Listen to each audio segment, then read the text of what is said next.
Estamos leyendo versículos 1 a 7, hablando de esos versículos, pero el enfoque de nuestro tiempo estará sobre esos primeros versículos 1 y 2, y un poco de 3 también. Así que volveremos para ver en más detalle la otra semana los siguientes versículos, pero que escuchemos junto a la palabra de Dios. Tito 3.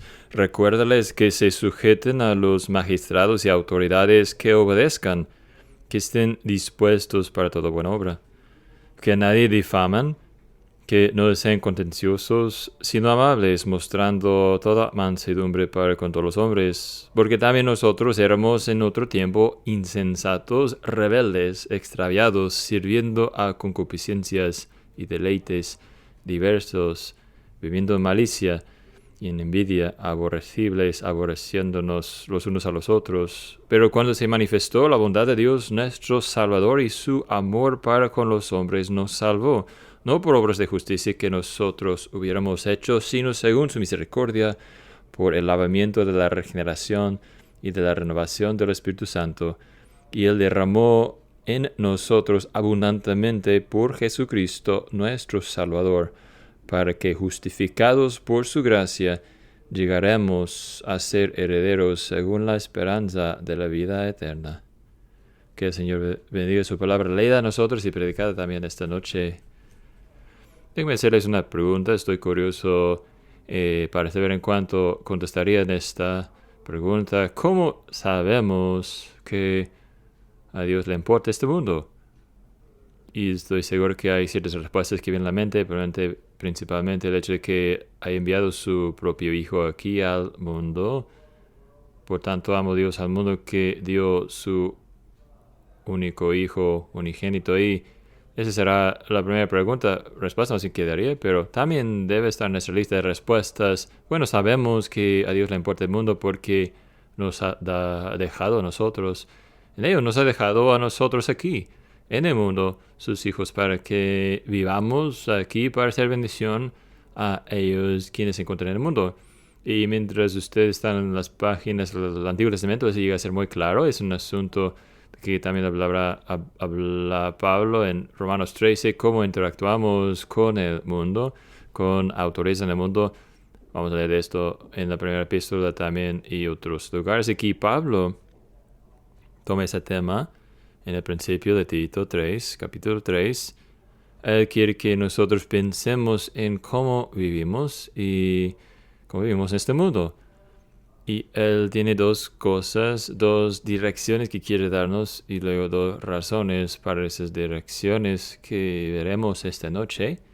Y para decirlo de otra forma, va a hablar del camino y luego del por qué. La forma, el camino que debemos interactuar con el mundo y el por qué. ¿Por qué es que debemos hablar con el mundo así o actuar con el mundo así? Así que pensemos primeramente sobre este camino. El camino, la forma en que nosotros debemos conversar con el mundo.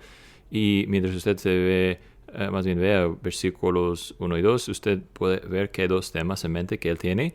Dos temas relacionados. Primeramente en versículo 1 está pensar sobre líderes del mundo, en el mundo, y versículo 2 luego está pensando en nuestros vecinos.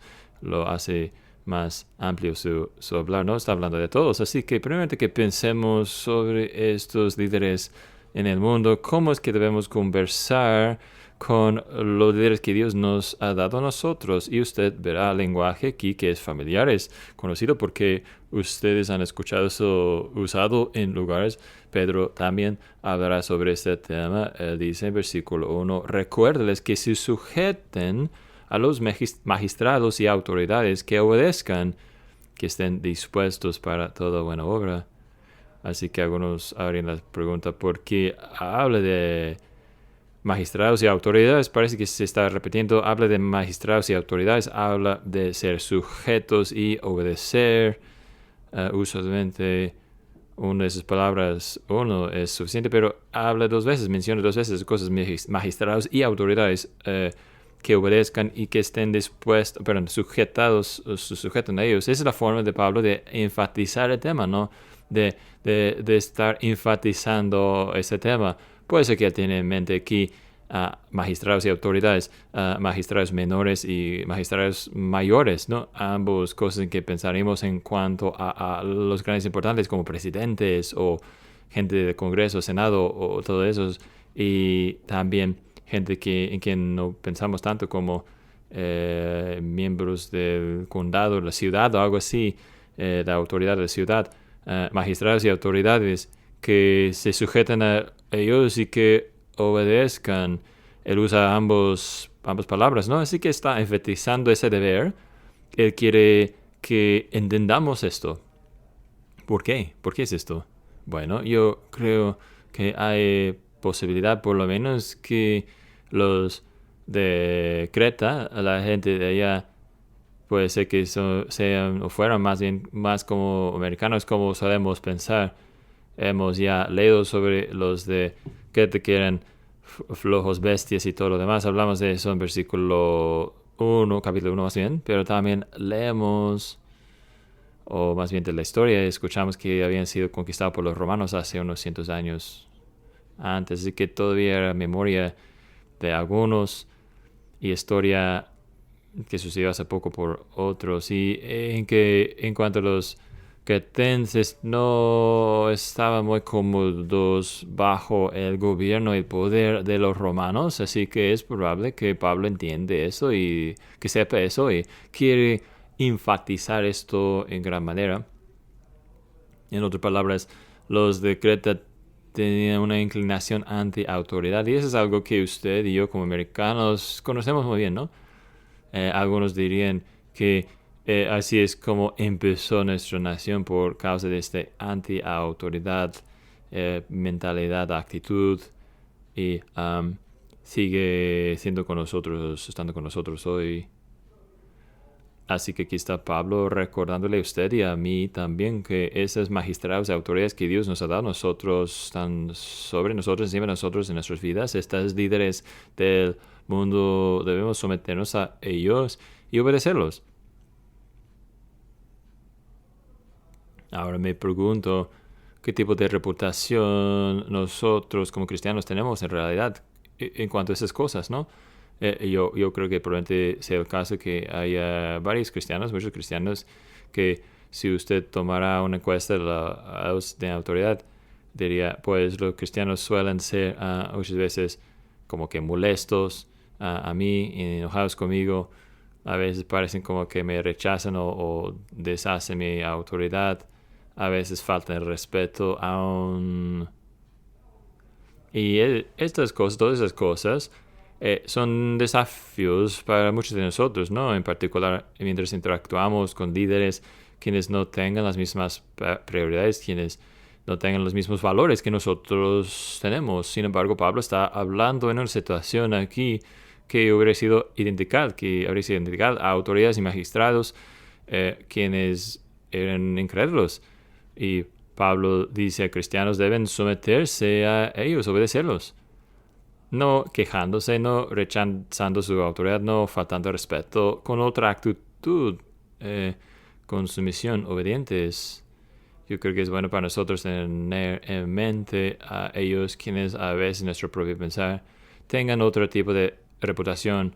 John Knox, conocido como alguien fuerte, parado sobre el principio y desde cierto punto de vista solo supervisó la reforma en Escocia, pero sin embargo si usted escuchará a él hablando a su reina, María Reina de Escocia, sabrá que por lo menos tuviera una reunión cara a cara y esta reunión ha sido preservada por nosotros. Usted puede investigarlo.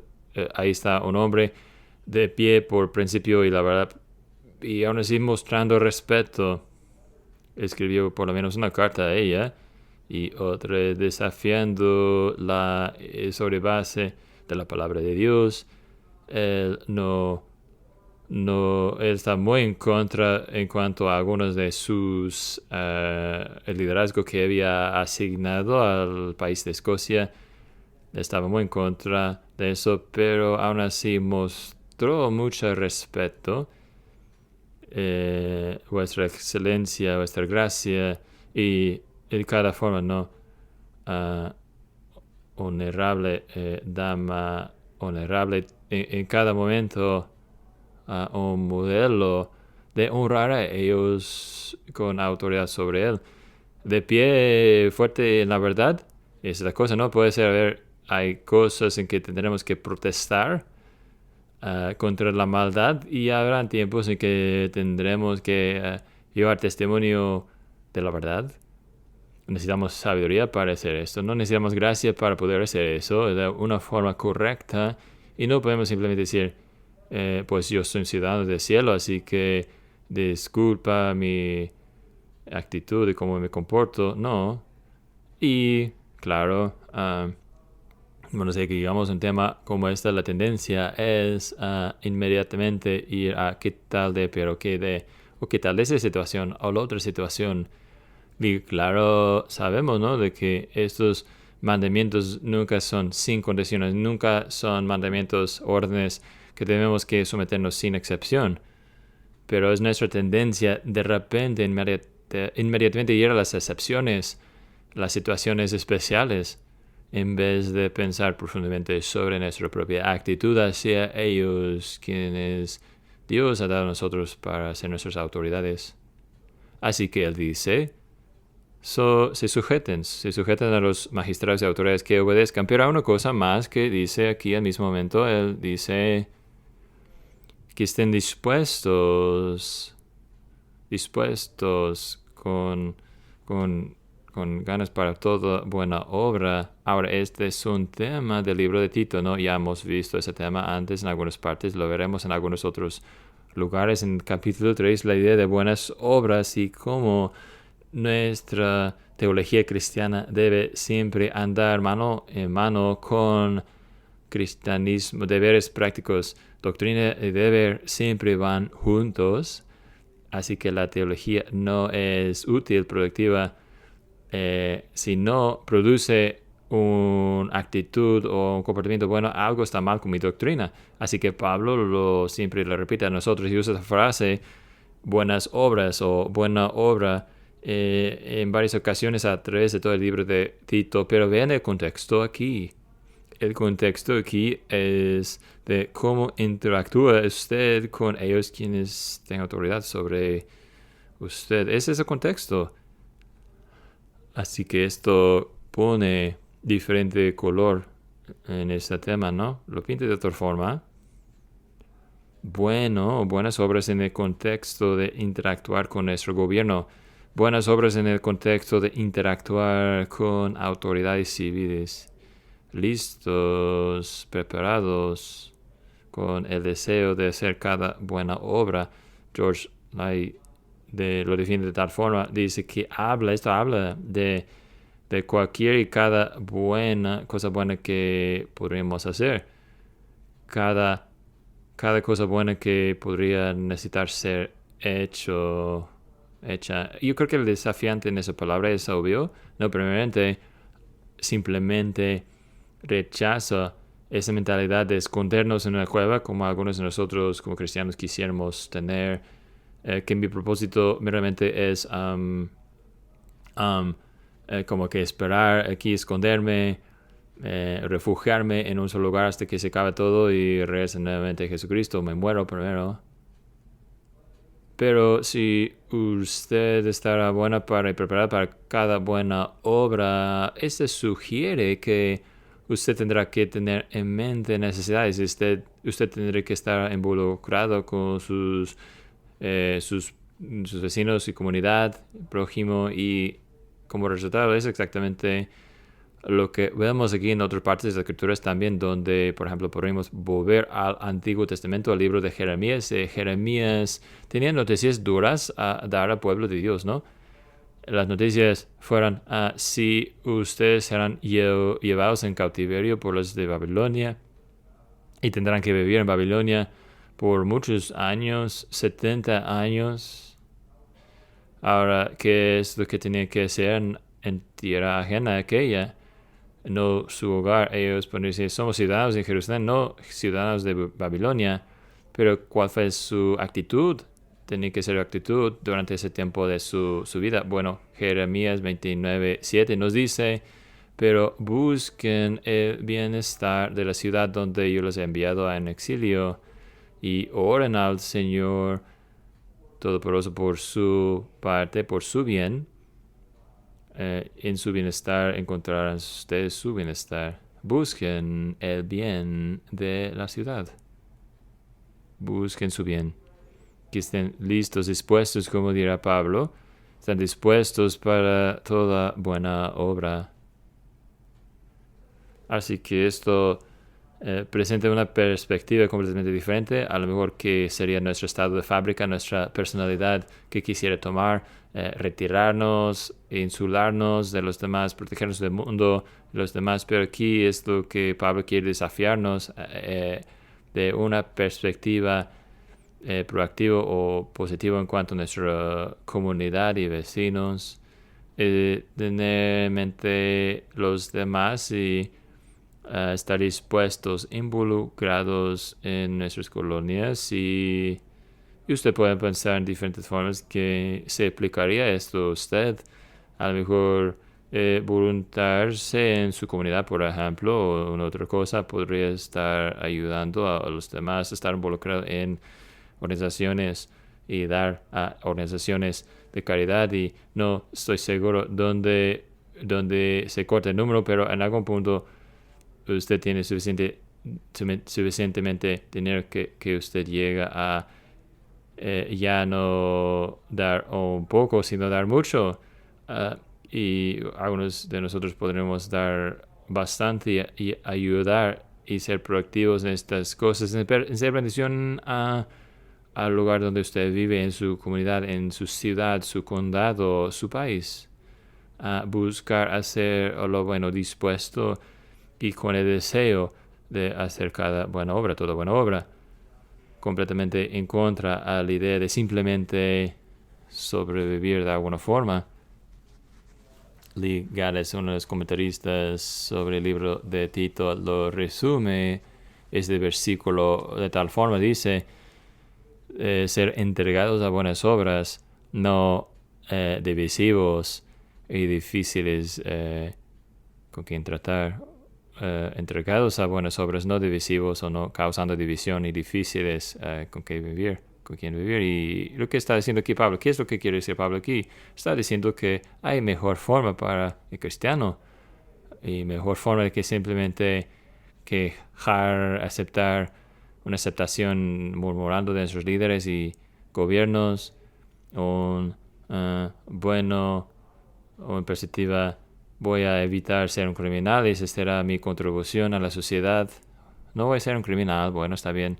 Pero Pablo sugiere que el medidor debe ser más alto con el cristiano, que debemos estar buscando hacer bien todo lo posible que podríamos hacer. Es así que debemos interactuar, conversar con nuestros líderes en este mundo, magistrados y autoridades.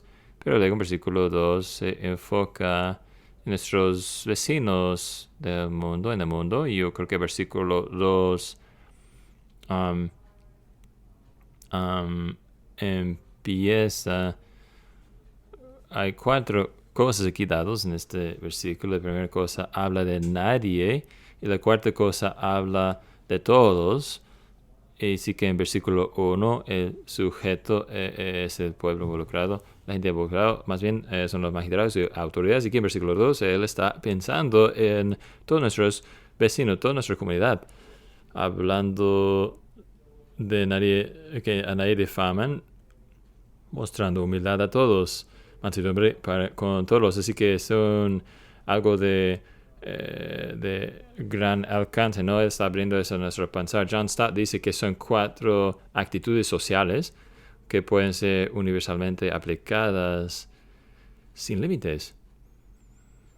Pueden pensar en esto algún momento, actitudes que pueden ser universalmente aplicadas. A lo mejor usted diga, pues hay límites en cuanto a dónde podemos someternos a autoridades y cómo podemos obedecer a magistrados y a autoridades sobre nosotros. Pero el versículo 2 nos dice que no hay límites a esas cosas. No hay límites de no hablar mal de nadie y de ser una persona gentil y pacífico, de ser una persona manso, quien muestra humildad, cortés a todos los hombres. Así que estas cuatro descripciones que tenemos aquí son comunes al Nuevo Testamento. A veces aquellas descripciones uno u otro será usado de Jesucristo mismo, el mismo. Algunos de ellos son usados para describir las calificaciones de ancianos o diáconos.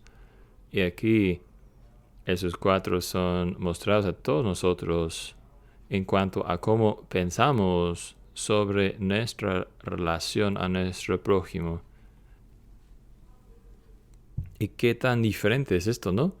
De algunas otras religiones en que el infiel no es debido a nada de bondad.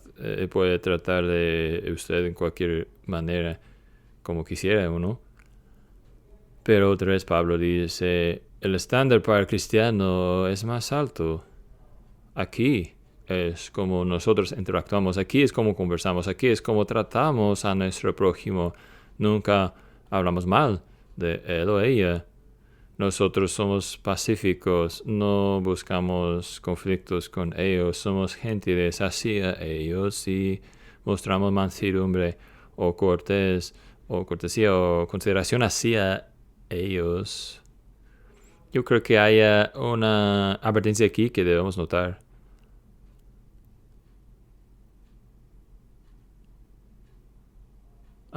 Es fácil para nuestra opinión política formar nuestra religión en vez de nuestra religión formar a nuestras opiniones políticas.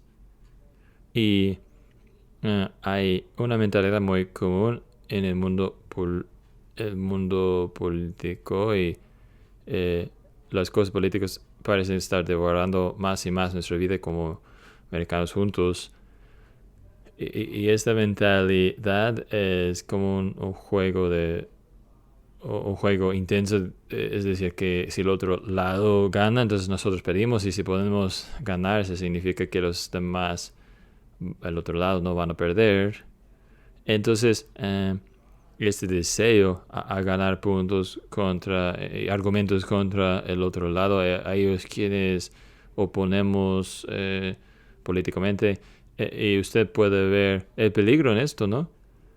Que usted puede ser que gane un argumento político, de una forma política, y así perder su testimonio como cristiano. Y cristianos pueden caer en esa trampa de decir, pues es más importante que gane yo en un debate, y ni entra en mi mente que debo estar intentando ganar a esa persona por Cristo, en cambio. Y nuestro entorno político es así, ¿no? Suele quitar la humanidad del otro lado, a tratarlos como menos que seres humanos, y parte de eso puede ser la forma que pensamos en nuestra situación actual y llamamos una guerra de cultura. Y poner etiqueta es algo poderoso, ¿no? Si usted pone etiqueta de una forma incorrecta, todo su acercamiento a eso se equivocará. Porque qué tal si en vez de llamarlo guerra de cultura, ustedes cristianos le llaman como misión evangélico? Y qué tan diferente nos hace pensar en cuanto a nuestra interacción con ellos, con quien no estamos de acuerdo. Y claro, nosotros como cristianos no vamos a resistir ponerse de pie en base a las escrituras, y sin embargo debe ser claro, ¿no?, de que no se trata del lado política, sino por la verdad de Cristo, la verdad de Dios, que hablamos así, no con el propósito de que esa persona pierda algo, que hagamos el argumento, sino para que esa persona finalmente gane algo. Y el Evangelio, la verdad de Cristo, que hagamos el argumento. Podemos ganar puntos, pero podemos perder nuestro testimonio. Eso significa que queremos tener mucho cuidado, que seamos la misma gente descrita aquí en versículo 2, sin importar si le conocerá a usted en la calle o si le conocerá a usted a un lado de Facebook, que usted será la misma persona en Facebook, que usted estaría en cara a cara, que su hablar mal de nadie, defamar a nadie, siendo pacífico y gentil y cortés, que se manifestará tanto en redes sociales como si lo conocería a usted en persona. Y ese debe ser nuestro propósito, nuestra meta, porque es nuestro llamamiento como cristianos. Eso es lo que Pablo nos llama a hacer, si significa que es agradable a Cristo no argumentar. Es agradar a Dios, fin de la historia, ¿no? Así que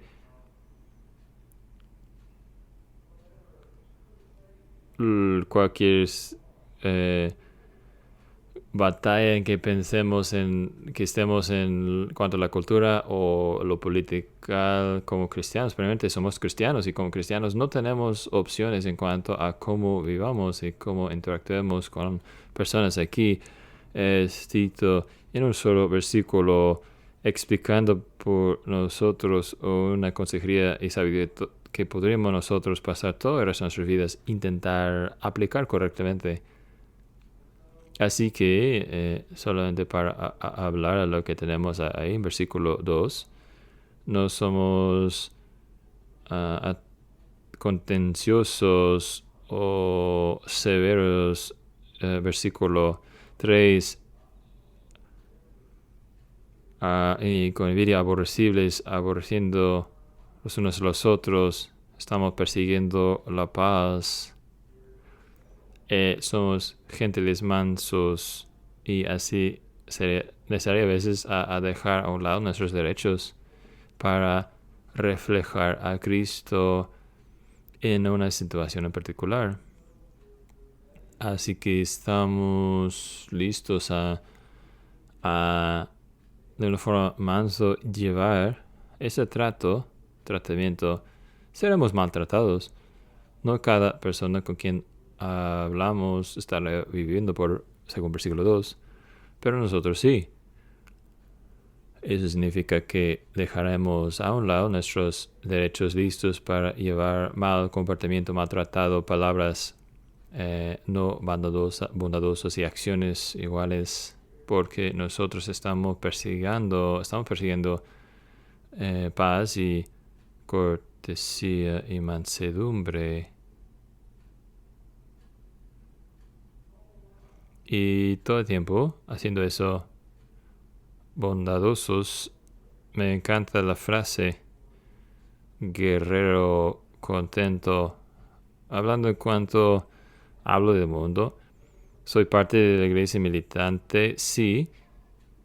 Estoy en el mundo hostil a mí, sí. Hay un sentido en que toda mi vida es un antítesis de lo que el mundo valora. Sí, hablamos de eso la semana pasada.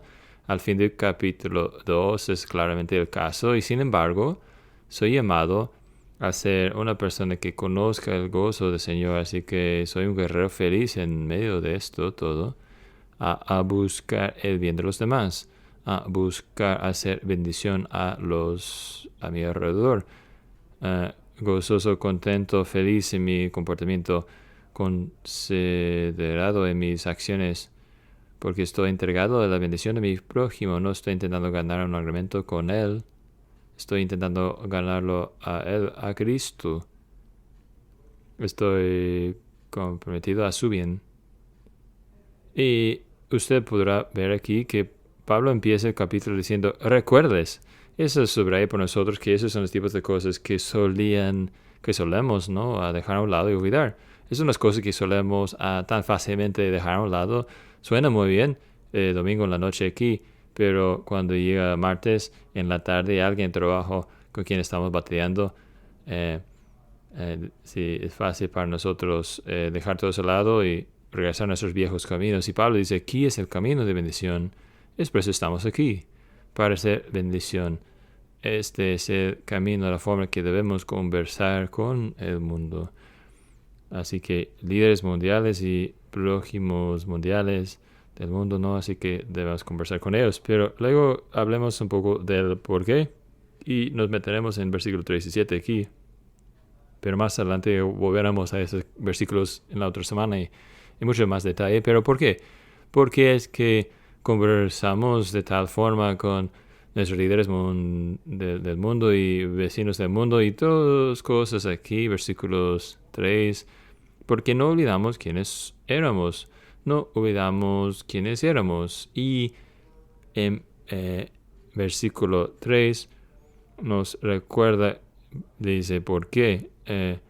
¿Por qué Él nos va a decir? ¿Por qué? ¿Por qué tratamos a líderes mundiales aquí, en nuestro prójimo mundial aquí? ¿Por qué? Versículo 3, también nosotros. Porque también nosotros éramos en otro tiempo insensatos, rebeldes, extraviados, sirviendo con concupiscencias y deleites diversos, viviendo malicia, envidia, aborrecibles, aborreciéndonos unos a los otros, nosotros mismos. Él se colocó Pablo en medio de esto en una forma muy personal, más que en cuanto cuando habla con los de Corintio, ¿no? Dice, así eran algunos de ustedes, pero aquí es un tema, ¿no? Un recordatorio. Pablo necesita que él sepa y él mismo necesita ser recordado de que él era igual como ellos. Y que usted y yo éramos iguales como ellos. Nosotros éramos. Bueno, lo que Pablo nos dice aquí nos está diciendo, recuerden sus vidas anteriores. Recuerde usted su propio carácter anterior, sus propias palabras anteriores, sus propias obras anteriores, sus viejos caminos y formas de vivir, y que sea una influencia poderosa ahora mismo en la forma en que usted piensa en su prójimo, la forma en que usted piense en aquel líder impío que usted no puede tolerar. Nosotros somos hechos de la misma cosa. Nosotros éramos, o por decirlo de otra forma, a llegar a esa primera palabra que él dice, insensatos e insensatos, solemos a ver como necedad del mundo y que diga, pues, usted cree que es necio, déjeme contarle una historia, déjeme contarle algo de lo que yo hacía. O desobedientes, rebeldes. Si esa es rebeldía, ¿no? Yo puedo relacionarme con esto. Yo podría decirle, contarle muchas historias sobre la rebeldía. Insensatos, rebeldes, así éramos nosotros. Ellos son extraviados, sirviendo a concupiscencias, así éramos nosotros, estamos nosotros. Ellos llenos de malicia, envidia, aborrecibles, odio, etc. Así éramos nosotros. Usted puede ver qué tan importante que es eso, aferrarnos a esta verdad, aferrarnos al hecho de que nosotros éramos como ellos, que somos hechos de la misma cosa. Es algo que nos hace muy humano, ¿no? A pensar esto, nos mantiene de pensar que estemos tratando con gente que de alguna forma sea menos de lo que somos por naturaleza. Es fácil olvidarlo, ¿no? Es fácil olvidar de que estamos aquí entre cristianos y tanto en nuestra vida que es nueva prioridad. Tratamos a los domingos de otra forma. Tenemos otras amistades a lo mejor que teníamos antes, pero nosotros nunca debemos olvidar lo que éramos. Hay un encabezado esta semana pasada que me llama la atención. No sé por qué yo lo pensaba que era tan chistoso, pero sí, así decía el encabezado, dice volcán problemático en cierta parte del mundo causa problemas para los turistas. Un volcán problemática causando problemas para los turistas, pues como si no entendiéramos lo que hacen los volcanes van a actuar como volcanes, ¿no? Así que usted pensaría que mucha de la belleza que atrae a los turistas sería el resultado de actividad volcánica. Así que esos volcanes problemáticos no estaban estorbando la diversión del turista. Bueno, los volcanes hacen lo que hacen los volcanes y pecadores hacen lo que hacen los pecadores. Nosotros lo entendemos, lo esperamos. Así que cuando mi jefe en el trabajo me maltrata, cuando alguien diga algo a mí que me causa enojarme, cuando vemos a maldad en el mundo y vemos actividad que nos deja perplejos, eso es lo que hace el pecador. Y nosotros mismos éramos iguales. Es una de las cosas más saludables que podríamos nosotros hacer como cristianos, es recordarnos a nosotros una y otra vez de quiénes somos comparado con quienes éramos. Nunca olvidar quiénes éramos. No olvidamos. Y luego al ver el versículo 4 en adelante hay segunda razón dado. ¿Por qué es que tratamos al mundo así? Pues no olvidamos de quién correspondemos. No olvidamos de quién correspondemos ahora. Ahora estamos viendo versículos 4 en adelante. Este pasaje maravilloso, ¿no? Ese pasaje y descripción maravillosa de la salvación y el evangelio. Yo creo que si preguntaría a algunos de ustedes, varios de ustedes tomarían ese pasaje como alguno de sus favoritos en toda la Biblia. Es maravilloso, ¿no?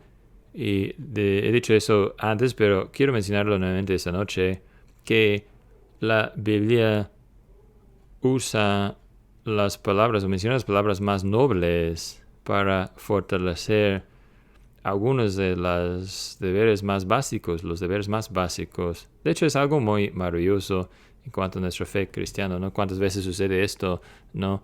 Una verdad noble y gloriosa, o una verdad, usar esa verdad para soportar o fortalecer un llamado, obviamente, de todos los días, un deber de todos los días, un deber muy común, evidencia común. Y aquí tenemos un ejemplo maravilloso aquí. ¿Por qué tenemos un pasaje aquí? Hay varias razones, pero por lo menos una razón por qué Pablo escriba esta frase 4, 5, 6, 7 es para repetir o fortalecer lo que dijo en versículo 1 y 2 sobre cómo tratamos a líderes y nuestros prójimos. Eso es lo que éramos nosotros antes, versículo 3, pero cuando se manifestó la bondad de Dios nuestro Salvador y su amor para con los hombres. Y nosotros nos aferramos a esas palabras, ¿verdad? Nos aferramos a esas palabras, la bondad y el amor. Y más adelante, misericordia y gracia, palabras que describan el carácter de Dios. Y usted no cree, ¿no? Que unas cosas, por lo menos una de las cosas que está haciendo Pablo aquí, mientras él nos está teniendo huir nuevamente del Evangelio y escucharlo, oírlo en términos del carácter hermoso de Dios, su bondad, su amor, su misericordia, la gracia de Dios. Todas esas palabras ahí empacadas en esos pocos versículos para hacer esto, para recordarnos de cómo es el Dios de quien debemos reflejar al mundo. Este es el Dios a quien conocemos, ese Dios quien nos ha salvado, ese es el Dios quien nos ha mostrado bondad y amor y misericordia y gracia. ¿Y por qué no estaría yo diariamente reflejando la bondad y amor y misericordia y gracia de Dios hacia mi prójimo? ¿No es quien soy yo? ¿No soy yo una imagen renovada de Dios? ¿Alguien que lleva la imagen renovada de Dios? Así que Pablo lo mantiene esta idea delante de nosotros, esta descripción maravillosa de Dios, del Evangelio, de su amor hacia nosotros, y nos dice: este es el Dios quien nos ha salvado, es ese Dios, y cómo es Él. Ahora, ¿por qué? ¿Por qué haríamos otra cosa? Bueno, si yo conozco la bondad de Dios, voy a manifestar la bondad de Dios. Y si conozco su amor, voy a manifestar y mostrar su amor. Va a impactar la forma que trato a los demás. no puede evitar sino hacerlo, no puede no hacerlo.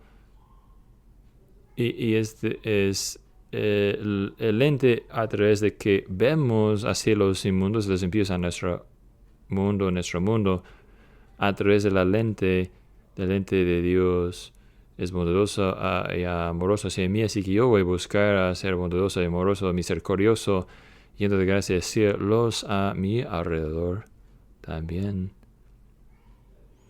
Ese da nueva luz, no al llamado de Jesús a nosotros. Dice, bendice a ellos quienes te maldicen, bendice a ellos quienes te maldigan. Y ustedes han escuchado eso, yo también. Eso está pidiendo mucho, ¿no? Está pidiendo a lo mejor demasiado a nosotros, que debemos bendecir a ellos quienes nos maldigan hasta que usted se dé cuenta de que eso es exactamente lo que Dios hace. Él bendijo a ellos quienes lo maldijeron. Así que lo que me está llamando a hacer es hacer exactamente lo que Él mismo hizo por mí. Él bendijo a alguien que lo maldecía. Así que ahora yo voy a salir con el pensamiento a ver la vida a través de una lente nueva. Dios hizo esto por mí. Este es mi patrón en cuanto a cómo soy y cómo debo vivir en este mundo. Esto nos da una oportunidad maravillosa, ¿no? Yo sé si preguntara a usted qué es lo que anhela usted hacer, usted diría la misma cosa. Yo anhelo hacer una bendición a otras personas. Y entre más que llegamos a conocer el Evangelio, y entre más que llegamos a conocer a Jesucristo como las buenas nuevas encarnadas, nosotros más podremos ser bendición, porque el carácter de Dios se manifestará, se verá a través de nosotros un poco más, y no olvidaremos tanto de quién correspondemos, a quién correspondemos más bien, y no significa que todo el mundo estaría contento y feliz con nosotros siempre, ¿no? A R.C. Sproul le gustaba contar la historia de un profesional de golf de los 70s que fue invitado a jugar golf con el presidente Gerald Ford en aquellos tiempos, y Jack Nicklaus, el jugador de golf famoso, y Billy Graham. Y los cuatro salieron a jugar golf juntos en este particular. Este jugador, no mencionado su nombre, no era creyente, jugador de golf, y no era cristiano, y regresó después de jugar golf y una amistad que sí era cristiano. Estaba buscando a cómo fue, y este jugador profesional es incrédulo que había salido con Billy Graham a jugar. Regresó con una cara roja, y su amigo se acerca y dice, pues, ¿cómo fue el juego de golf? Y dijo, yo no necesito a Billy Graham ni a nadie más a obligarme al cristianismo. Y salió y fue a golpear las pelotas ahí de golf con enojo, y su amigo siguió después y dijo, pues, entonces ¿el señor Graham te atacó mucho o qué pasó? Dijo, pues, ser honesto, no dijo ni una palabra de cristianismo a mí, pero solamente su presencia fue suficiente para hacerme enojar, y luego hacerlo pensar, hacer una bendición, a reflejar a Dios, a reflejar el Evangelio, a ser una bendición aquí. Es por eso que Dios nos ha dejado aquí, es por eso que sabemos que a Él le importa el mundo, porque usted está aquí y yo estoy aquí para ser usados por Él aquí. Que demos gracias a Dios, Señor, por esto. ¿Podrían ponerse de pie, por favor, mientras oramos?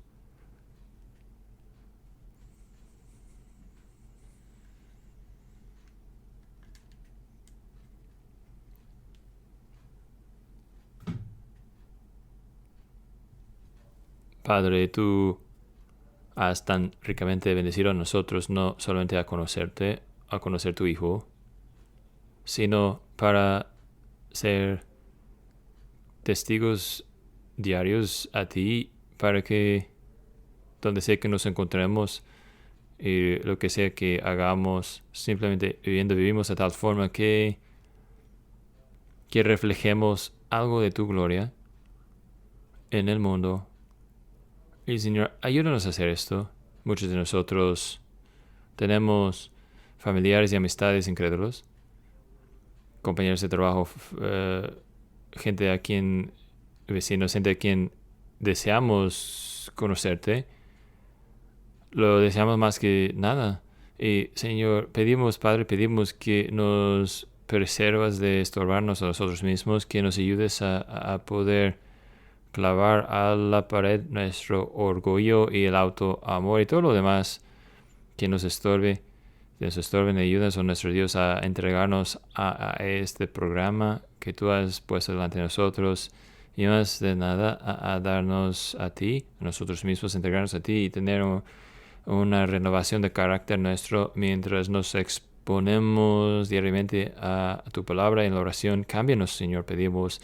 Ayúdanos a reflejar a tu bondad y tu amor, tu misericordia y gracia. Y Señor, lo pedimos en el nombre de Cristo. Amén.